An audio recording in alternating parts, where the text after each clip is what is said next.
Hello friends, welcome back to my YouTube channel Raghav e learning.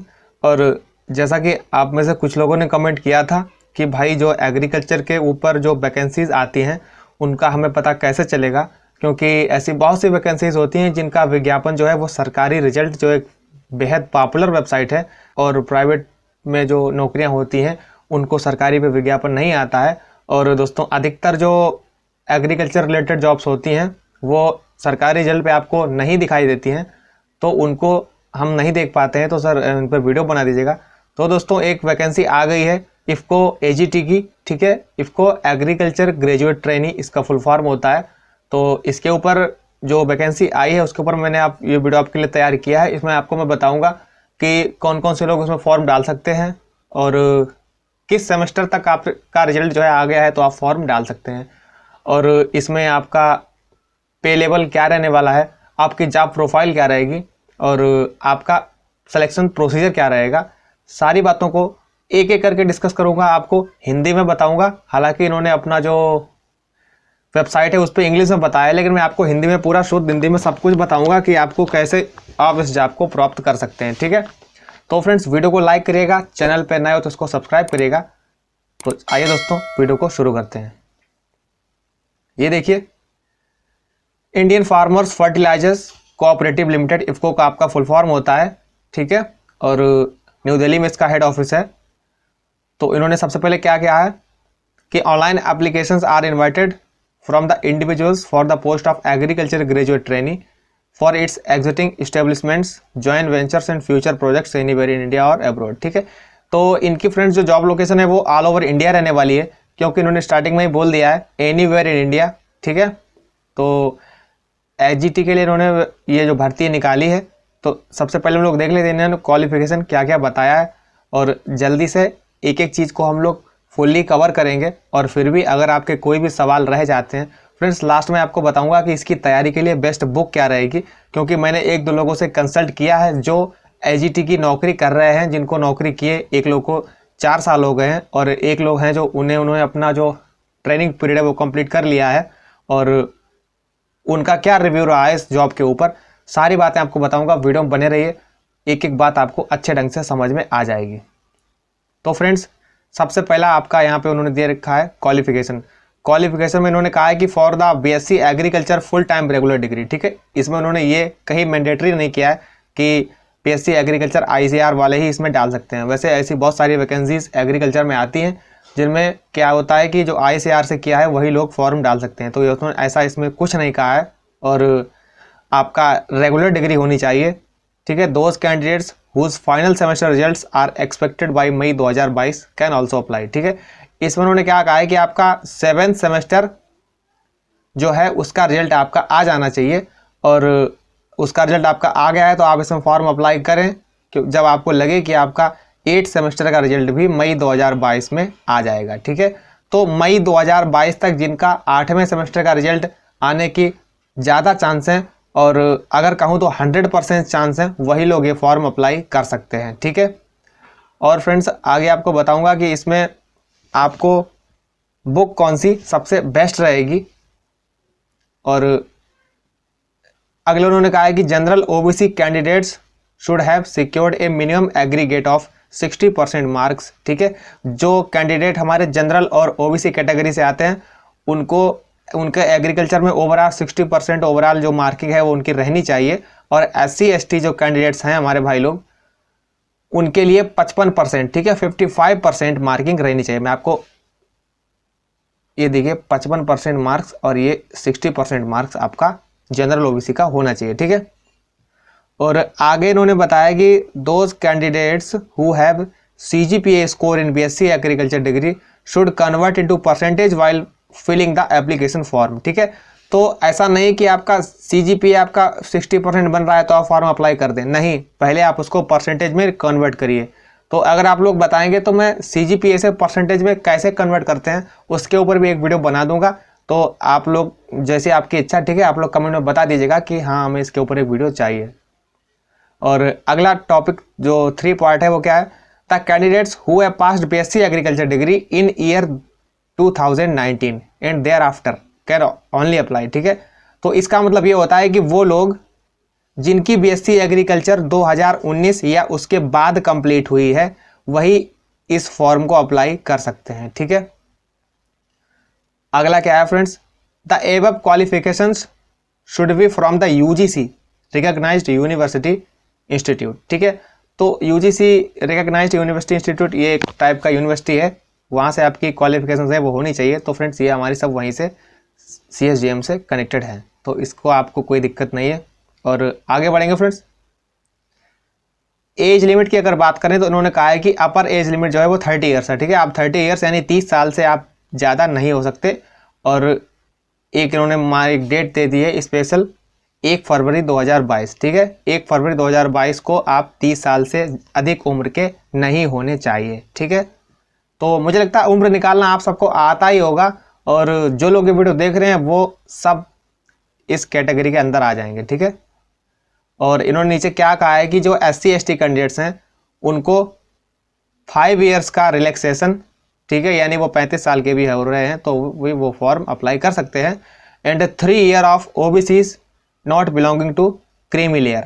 ठीक है, तो जो OBC हैं not belonging to creamy layer यानी जो जनरल कैटेगरी में बिलोंग नहीं करते हैं वो OBC, उनको 3 साल का रिलैक्सेशन यहाँ पे मिलने वाला है। ठीक है, एज में। और आगे बात करेंगे फ्रेंड्स, जॉब की लोकेशन आपकी कहाँ रहने वाली है, तो वो आपकी रहने वाली है for the field office located in states of Punjab, states of Punjab. ठीक है, पंजाब राज्य, हरियाणा, राजस्थान, जम्मू कश्मीर, हिमाचल प्रदेश, गुजरात और महाराष्ट्र, छत्तीसगढ़, मध्य प्रदेश, उत्तर प्रदेश, उत्तराखंड, ये आपके जिले ये आपके राज्य दिए गए हैं। ठीक है, नॉर्थ ईस्ट, असम, उड़ीसा, यानी आप ये समझ के चलिए कि आपको जॉब लोकेशन आपकी ओवरऑल इंडिया हो सकती है। ठीक है, और रहने ही वाली है ओवरऑल इंडिया। और फ्रेंड्स इसमें एक बहुत ही ज़्यादा बड़ी अच्छी चीज़ क्या लगी मुझे कि इन्होंने कहा है कि आप भाई ज्वाइन जहां आपको मिल रहा है वहां आप ज्वाइन कर लीजिए, और फिर बाद में थोड़े दिनों तक जॉब करने के बाद आप अपने राज्य में इसका ट्रांसफ़र करवा लीजिए, इसका कोई इशू नहीं है। ठीक है, तो ये बहुत अच्छी बात है फ्रेंड्स। और मोस्टली जॉब्स में ऐसा नहीं होता है कि आपने आज ही ज्वाइन करी और 1 साल बाद आप कहते हैं नहीं सर मुझे तो अपने घर जाना है वहीं ट्रांसफ़र लूँगा, तो ऐसा नहीं देखने को मिलता है, लेकिन इसमें देखने को मिलता है। और मैंने एक लोगों से कंसल्ट किया था, ठीक है, जो जिनकी यूको बैंक में भी लग चुकी है जॉब, लेकिन उन्होंने उसकी छोड़ दी और AGT की ज्वाइन कर ली, क्योंकि उन्होंने बहुत सारे ऐसे रिव्यू बताए जो उन्हें AGT में बहुत अच्छे लगे। एक एक करके सबके बारे में आपको बताऊँगा वीडियो में आगे। ठीक है, और आगे देखिए फ्रेंड्स, नॉलेज ऑफ लैंग्वेज। ठीक है, candidate must be well versed with reading, writing and speaking knowledge of the regional language of the state which application is made. आप जिस राज्य के हैं उस राज्य की जो मेन भाषा है, ठीक है, मुख्य भाषा, उसमें आप बिल्कुल परफेक्ट होने चाहिए। उसको आप लिखने में भी परफेक्ट, बोलने में, पढ़ने में। ठीक है, इन लिखने, बोलने, पढ़ने तीनों में आप जिस स्टेट से आप फॉर्म अपना फिल करेंगे वहाँ की लैंग्वेज के बारे में आपको जानकारी होनी चाहिए। ठीक है, और यहाँ पे इन्होंने कहा है कि नोइंग 1 और more than 1 language will have added advantage, यानी अगर आपको 1 से अधिक भाषाओं का ज्ञान है तो सपोज करिए कि आपका जो बगल वाला कैंडिडेट है उसके भी 128 मार्क्स हैं और आपने भी 128 मार्क्स इसमें प्राप्त किए हैं, लेकिन आपको 2 भाषाएं आती हैं और इस भाई को 1 ही भाषा आती है, तो फ्रेंड्स आपके लिए जॉब ये आपको मिलेगी और इस भाई को हमारे नहीं मिलेगी। ठीक है, इसका मतलब ये हुआ, यानी जो 1 से अधिक अगर लैंग्वेज आपको आती हैं तो ये आपका एडवांटेज रहेगा, आपका लाभ रहेगा। और इन्होंने कहा है कि knowledge of Hindi is desirable, इसका मतलब भी आपको बता दूं कि मान लो 2 कैंडिडेट्स बिल्कुल अगल बगल में, एक A है कैंडिडेट, एक कैंडिडेट B है, और इस भाई को हिंदी नहीं आती है और इस भाई को हिंदी आती है, तो जिस भाई को हिंदी आती है इसको जॉब में ले लिया जाएगा और इस भाई को मना कर दिया जाएगा। ठीक है, अगर आपके सेम टू सेम नंबर हैं, तो ऐसा नहीं कि आपके नंबर 100 हैं और आपके नंबर 120 हैं तो आपको ही लिया जाएगा, फिर इनको नहीं लिया जाएगा। ये जब सेम मार्किंग होगी तब ये कंडीशंस अप्लाई होती हैं। ठीक है, आगे बढ़ेंगे फ्रेंड्स। ट्रेनिंग पीरियड, आपका 1 साल का ट्रेनिंग पीरियड रहने वाला है। 1 साल तक आप ट्रेनिंग करेंगे और उसके बाद आप परमानेंट हो जाएंगे। ठीक है, कंपनसेशन यहाँ पे क्या है, as per rule of the organisation presently the stipend of Rs 33,300 per month. लेकिन फ्रेंड्स ऐसा नहीं है, जो रियल है वो मैं आपको वीडियो में आगे बताऊंगा, क्योंकि जिनसे मैंने बात की है उनका तो कहना कुछ और ही है और यहाँ पे आपको कुछ और दिख रहा है। तो इस पर आप फिलहाल भरोसा मत करिए और आगे आपको बताऊंगा, ठीक है। क्योंकि आपको लग रहा होगा यार ओवरऑल इंडिया में जॉब करनी है और सैलरी बहुत ज़्यादा कम है, तो ऐसा बिल्कुल नहीं है। सैलरी इसकी बहुत अच्छी है, आपको आगे पता चलेगा, तो फिर आप पूरे मेहनत से तैयारी करेंगे। और इन्होंने कहा है कि on successful composition of the 1 year training and subject to requirement of IFFCO the एजिटीज में be absorbed at the basic pay of 37,000 per month in the regular pay scale of 37,000 से 70,000 and allowances benefits as per rule of the organisation. इन्होंने कहा है कि अगर आप 1 साल तक, इन्होंने ये ट्रेनिंग पीरियड के लिए कहा है और कहा है कि अगर 1 साल के बाद आप हमारे साथ जुड़े रहेंगे, अच्छा काम करेंगे, तो हम आपकी सैलरी को 37,000 एक महीने के अंदर आपको देंगे और ये आपकी रेगुलर रहेगी और इसका पे स्केल आपका रहेगा 37,000 से 70,000, यानी मिनिमम आपको यहाँ से मिलेगी। और जब आप नौकरी करते रहेंगे तो मैक्सिमम आप 70,000 पे चले जाएंगे, ठीक है। तो फ्रेंड्स आगे बढ़ेंगे। सर्विस बॉन्ड, इन्होंने कहा है कि on appointment the trainees belonging to general OBC category would be required to furnish a service bond of 80,000 and in case of SC/ST category 20,000 for serving for a minimum period of 3 years after successful compensation of training. इनका कहने का मतलब ये है कि अगर आप 1 साल की ट्रेनिंग जो है कंप्लीट कर लेंगे, ओवरऑल इनका 4 साल का आपका बॉन्ड रहेगा। शुद्ध हिंदी में सुनिए, ठीक है। अगर आप जनरल ओबीसी कैटेगरी से हैं तो आपको 80,000 रुपये इनको सिक्योरिटी के तौर पे जमा करने होंगे। अगर आप 4 साल के पहले नौकरी छोड़ते हैं तो ये आपके 80,000 रुपये जब्त हो जाएंगे, कहने का मतलब ये हुआ। और अगर आप SC/ST कैटेगरी से बिलोंग करते हैं तो आपके 20,000 रुपये सिक्योरिटी के तौर पे जमा होंगे, जो 4 साल तक इनके साथ अगर आप काम करेंगे और उसके बाद अगर आप जॉब छोड़ने की इच्छा करेंगे तो आपको ये कंपनसेशन जो आपका सिक्योरिटी जमा हुआ है ये आपका वापस मिल जाएगा, ठीक है। अगर आप 4 साल से पहले बॉन्ड तोड़ देते हैं तो फिर आप समझते हैं कि आप शर्त तोड़ देंगे, तो फिर शर्त में जो हुआ था वही होगा और आपके जो 20,000 रुपये जो जमा होंगे फॉर SC/ST कैंडिडेट्स वो आपके चले जाएंगे, ठीक है। तो फ्रेंड्स ऐसा इनका कुछ बॉन्ड रहता है। और आगे बढ़ेंगे, लास्ट में आपको बताऊंगा इसकी जॉब प्रोफाइल, ठीक है। इसकी जॉब प्रोफाइल आपकी क्या रहने वाली है और क्या क्या रिक्वायर्ड है। सिलेक्शन प्रोसीजर देखिए, selection procedure, eligible candidates will be required to appear for preliminary computer based online test in open environment, ठीक है। अब इसका मतलब आप क्या समझे ओपन एनवायरनमेंट, इसका मतलब ये हुआ कि आप अपने घर पे लैपटॉप ओपन करेंगे, इनका टेस्ट ऑनलाइन देना शुरू कर देंगे, ठीक है, अपने ही घर पे open environment by using their on resources computer laptop with internet facility, ठीक है। पहला जो टेस्ट है वो आप अपने खर्चे पे देंगे, अपने लैपटॉप पे देंगे, अपने इंटरनेट पे देंगे, ठीक है। और the candidates shortlisted based on the performance in the preliminary one online test will be called for final online test in controlled environment, ठीक है। अब जब आपने पहला वाला जो टेस्ट है CBT 1 जिसको कहेंगे कंप्यूटर बेस्ड टेस्ट 1, अगर आपने पास कर लिया, आप शॉर्ट लिस्टेड सेकंड के लिए हो जाते हैं, तो फिर जो आपका एग्ज़ाम है वो आपका कंट्रोल्ड इन्वायरमेंट में होगा, ठीक है। ये थोड़ा अंदर हो गया, सॉरी, ये देखिए ये लिखा है कंट्रोल्ड इन्वायरमेंट, ठीक है, एज द, तो कंट्रोल्ड इन्वायरमेंट आपको होने वाला है फ्रेंड्स। और आपके सेंटर कौन से रहेंगे, देखिए बेंगलोर, गुवाहाटी, ठीक है, अहमदाबाद, दिल्ली, कलकत्ता, चेन्नई, लखनऊ, नागपुर, बेंगलोर, गुवाहाटी, पटना, राजपुर, सूरत, वाराणसी, चंडीगढ़, देहरादून, पुणे, हैदराबाद, विजयवाड़ा, कोचीन। तो दोस्तों मुझे लगता है आप जितने लोग फॉर्म भरेंगे तो अच्छी जॉब है, तो आप घूमने के लिए सब चले जाते हैं फ्रेंड्स, टेस्ट देने के लिए भी आप सभी लोग चले ही जाएंगे, कोई इतना दूर नहीं है हमारा भारत, ठीक है, एक बहुत ही अच्छा देश है। और फ्रेंड्स आगे बढ़ेंगे। और फ्रेंड्स इनके बाद जो है इनकी तीसरी जो है वो क्या है कि अगर आप दोनों में शॉर्ट लिस्टेड हो जाते हैं तो फिर आपको क्या करना है, आपका इंटरव्यू होगा, ठीक है। और इंटरव्यू देने के बाद आपका सिलेक्शन। तो फ्रेंड्स अब आपका आएगा, देखिए इन्होंने यहाँ पे लिख भी रखा है, इसको मैं एक बार फिर से पढ़ देता हूँ। The candidates who will be shortlisted on the basis of their performance in final online test will be called for personal interview, ठीक है। अब आपका पर्सनल इंटरव्यू होगा और आपको पता है दोस्तों इंटरव्यू में आपको क्या करना है, डरना बिल्कुल नहीं है, ठीक है। ये सब बातें आपको बाद में आगे बताऊंगा, ठीक है। पहले हम लोग क्या करते हैं, इसको पूरा रिव्यू कर लेते हैं एक बार। मेडिकल एग्जामिनेशन, ठीक है। Candidate shortlisted after personal interview will be medically examined as per IFFCO's medical standards before final selection. Final selection से पहले आपका मेडिकल किया जाएगा और इफको का एक जो मेडिकल स्टैंडर्ड है उसके बेसिस पे आपका मेडिकल होगा, ठीक है। और ठीक है फ्रेंड्स, आगे इन्होंने क्या कहा है, the nature of duties and responsibilities of the incumbents in IFFCO involve extensive touring in rural areas, ठीक है। आपको क्या करना है फ्रेंड्स, जैसा कि आपको पता है कि इफको यानी ये पूर्णतः सहकारी समिति है और आपको किसानों के साथ मिलना है, ठीक है। तो रूरल एरियाज में आपको जाना ही पड़ेगा, ग्रामीण इलाकों में आपको जाना ही पड़ेगा, ठीक है। तो उन्होंने कहा only such candidates having aptitude with willingness to work in field should apply.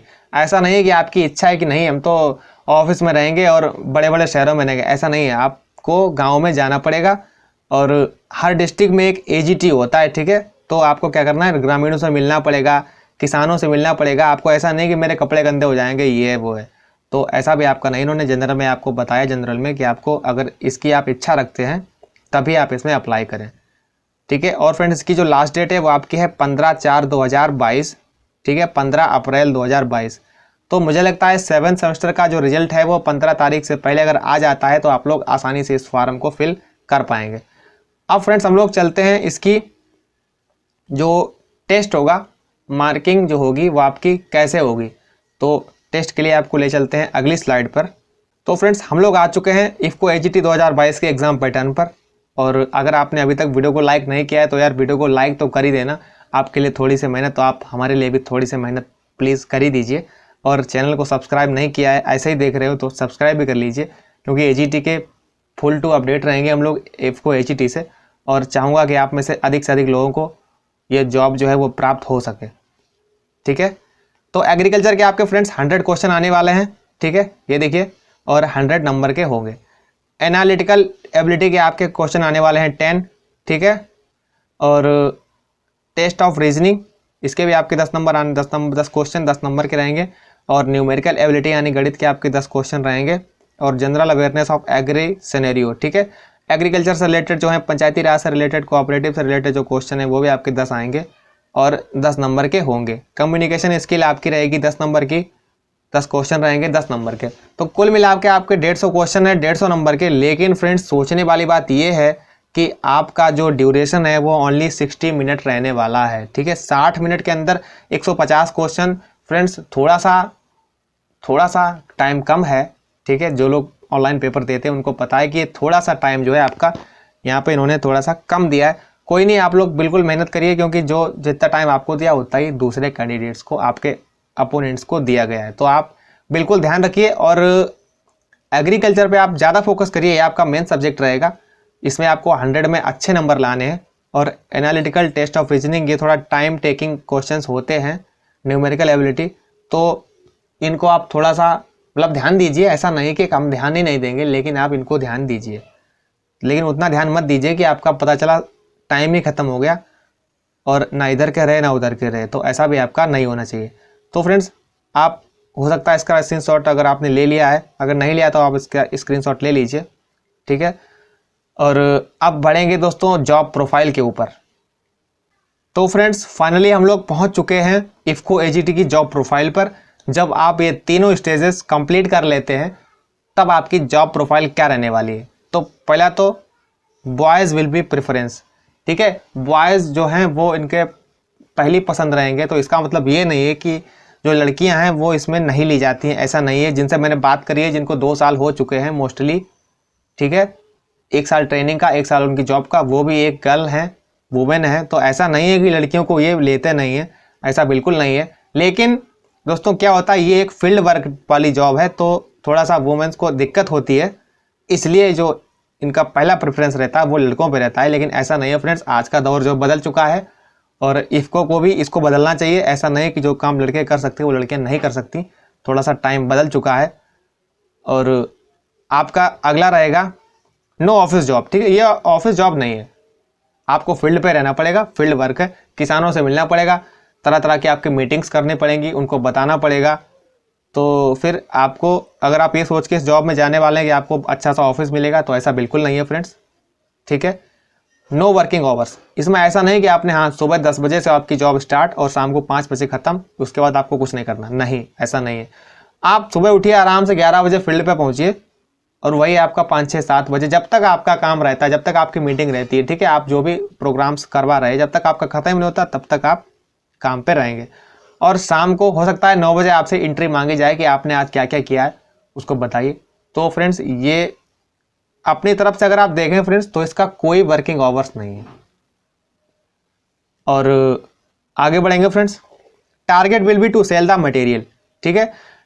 जैसा आपको पता है कि इफ़को पूर्णतः सहकारी समिति अलग अलग प्रोडक्ट्स बनाती है, तो आपको क्या करना है, इफ़को के जो प्रोडक्ट्स हैं इनके बारे में किसानों को बताना है, उनको अवगत कराना है और इनकी मार्केटिंग भी करनी है, ठीक है। ये एक प्रमोशनल प्रोग्राम है, आप जितना अच्छा करेंगे उतना ही ऊपर जाएंगे, ठीक है। आप जितना अच्छा करेंगे, आई रिपीट, आप जितना अच्छा काम करेंगे उतना ही आप ऊपर बढ़ते चले जाएंगे। और अगला है आपका एंट्री इन सिस्टम, ठीक है, लैपटॉप नॉलेज रिक्वायर्ड। तो जो भाई लोग हमारा लैपटॉप चलाना, कंप्यूटर चलाना नहीं जानते हैं, वो बिल्कुल टेंशन ना लें यार, जब काम होता है तो सब सीख जाते हैं, ठीक है। जब आपके पास लैपटॉप रहेगा तो आप उसमें एंट्री करना भी सीख जाएंगे, सब कुछ सीख जाएंगे। तो समय के साथ आदमी सब कुछ सीख जाता है, तो आप इसको अवॉइड मत करिएगा कि नहीं सो छोड़ो यार मुझे तो लैपटॉप नहीं आता, तो ऐसा कुछ नहीं है। आप पूरी मेहनत से काम करिए और लैपटॉप वगैरह आप सब सीख जाएंगे, ठीक है। और लास्ट हमारा जो सबसे बेहतरीन टॉपिक है वो रहेगा सैलरी का। तो फ्रेंड्स इसकी सैलरी जो है वो सुनकर आपके होश ही उड़ जाएंगे। देखिए 39,000 आपको मिलेंगे फॉर 1 ईयर, ठीक है। ट्रेनिंग पीरियड में आपको मिलेंगे 39,000 रुपये ट्रेनिंग पीरियड में। और उसके बाद फ्रेंड्स जब आप कंप्लीट कर लेंगे तो 55,000 से 58,000 तक आपका बनेगा बेसिक पे और अलाउंसेस वगैरह मिलाकर, ठीक है। तो वही आप लगभग 60,000 पे पहुंच जाएंगे फ्रेंड्स। HRA DA ये सब जुड़ के आपका लगभग वही 60,000 मिलेगा। तो फ्रेंड्स ये बहुत ही अच्छा अमाउंट है। काम क्या करना है, आपको सिर्फ किसानों के बीच घूमना है यार। 4 साल तक आपने सीखा है, ठीक है। अब वही चीज़ सीख रहे हैं ना, आपको वही चीज़ आप सीख भी रहे हैं और आपको पैसा भी मिल रहा है। ये सोच के चलिए, ये सोच के मत चलिए कि कोई भी टारगेट मतलब हमें मटेरियल बेचना है, मार्केटिंग करनी है, तो ऐसा सोच के बिल्कुल मत चलिए। बहुत अच्छी जॉब है फ्रेंड्स, जिसकी लग जाती है उसको पता चलता है। तो मुझे लगता है फ्रेंड्स सारी जानकारी आपको उपलब्ध हो चुकी है। और अब लास्ट आपका आता है कि आपको किताब कौन सी चाहिए। तो फ्रेंड्स मैंने जो इसकी किताब है उसके बारे में एक लोगों से पूछा था, ठीक है, जो हमारे जॉब कर रहे हैं यही, तो उन्होंने बताया था नेमराज सुंडा की एक किताब है, उसको आप खरीद लीजिए। और उसके जो ऑब्जेक्टिव्स हैं वो किताब आप 2-3 बार बिल्कुल पी लीजिए, ठीक है, पानी में घोल के पी लीजिए 2-3 बार किताब, और बस आपकी जॉब पक्की। उनका यही कहना था मुझसे, यही उनके शब्द थे, जो शब्द मैं आपसे बोल रहा हूँ सेम, ठीक है। उनके यही शब्द थे कि पानी में घोल के किताब 2-3 बार पी जाओ और नौकरी तुम्हारी लगने से तुम्हें कोई रोक नहीं सकता। तो फ्रेंड्स आज का वीडियो में बस इतना ही। और वीडियो कैसा लगा कमेंट में ज़रूर बताइए। और आप लोग तो ज़रूरी बताना जिन्होंने कमेंट करके कहा था कि भाई इस पर एक वीडियो बनाओ एग्रीकल्चर वैकेंसी के ऊपर, तो आप लोग तो कमेंट जरूरी करिए। और जिनको भी ये वीडियो अच्छा लगा, अगर आपका कोई क्वेश्चन रह गया है तो भी आप कमेंट करके बताइए, और उसका आंसर भी मैं आपको अगले वीडियोज़ में या उसी कमेंट में, ठीक है, जैसा आपका क्वेश्चन होगा आपको आंसर तुरंत दिया जाएगा। Thank you.